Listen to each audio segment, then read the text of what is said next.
lot of resilience, from this group, and it's kind of been. It feels like the mark of this group. It never feels like it's out. Resilient. A lot of things we got to clean up, but glad we came away with the W. Is this sustainable, Robert? Not playing. Playing great defense, doing all that stuff. That's sustainable. Making mistakes, penalties, turnovers, not sustainable. So, like I said, the good news is we can correct it on a W, but there's a lot of things we got to clean up for sure. You guys get the ball there with 20-something seconds left, literally time for 2 plays. What's going through your mind as you're on the side? Well, first off, initially before the ball snapped, it's we're thinking clock situation, get the ball down and get a shot to a Hail Mary. Thankfully, they free play, get the explosive, and gave us a chance to get in field goal range. So it's a series of just sloppy ball all the way around. But they never ask how; they ask how many. Robert, Zach was off for a lot of the game, but what did you see out of him on those two passes? No, for sure.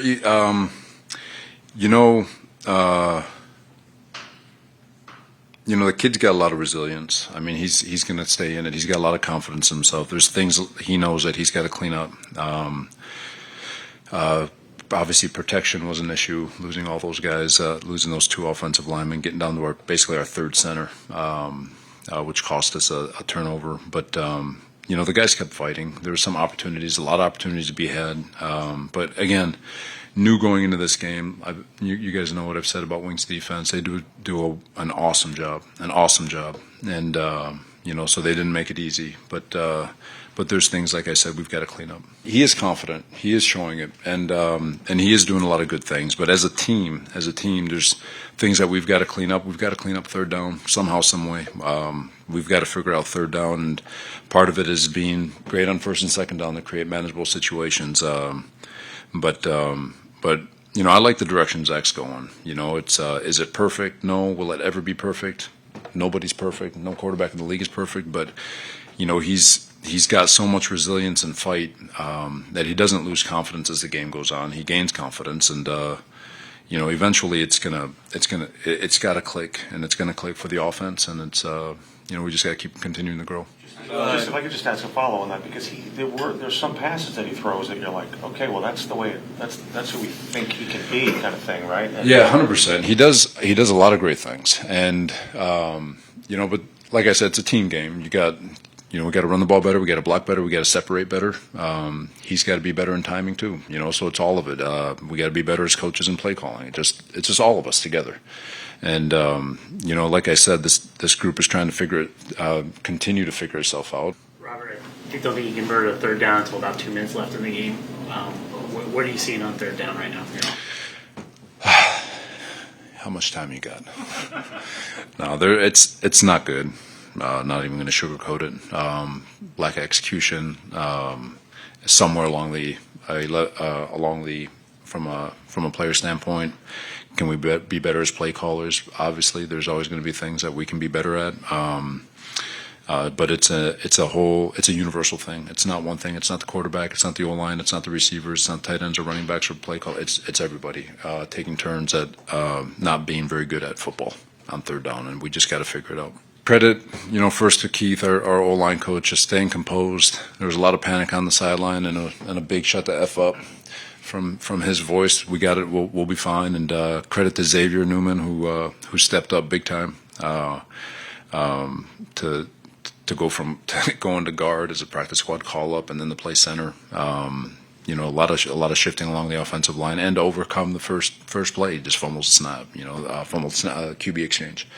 But credit to those guys to continue to fight and stick together. And thought for the most part we were able to keep Zach semi-clean. But no, it was to get out of this game, like I said, knowing that we can. There's things that we need to fix, especially on the offensive line with guys getting healthy.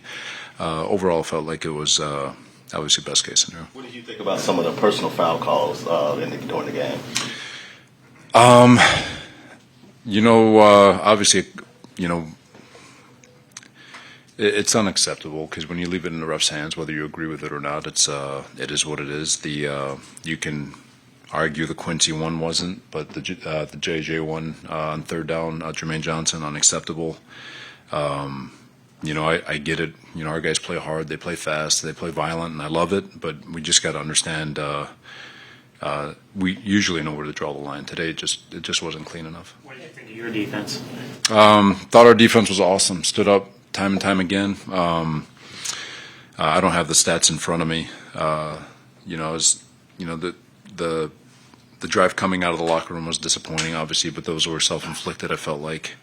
But overall, I thought our guys showed grit, especially very easy to just cash in at the end of the game right there, feeling like the game's over anyway. Who cares if they get a first down? But they fought. I thought we were great on third down.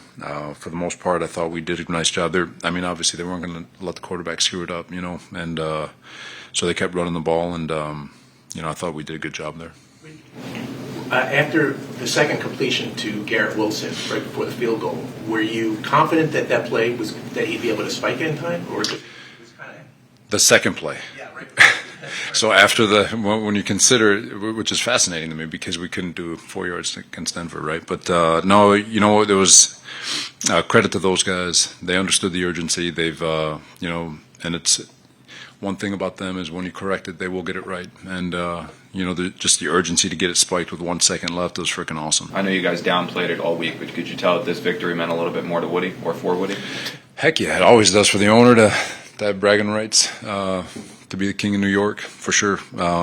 You always want to, you always want to win for everybody, and for Woody with all the stuff that he's gone through, and with this organization, especially and Christopher, don't forget him, and those two, and over the last 10 years or so, it hasn't been all peaches and cream around here, but to say you're king of New York for at least one more year is pretty cool.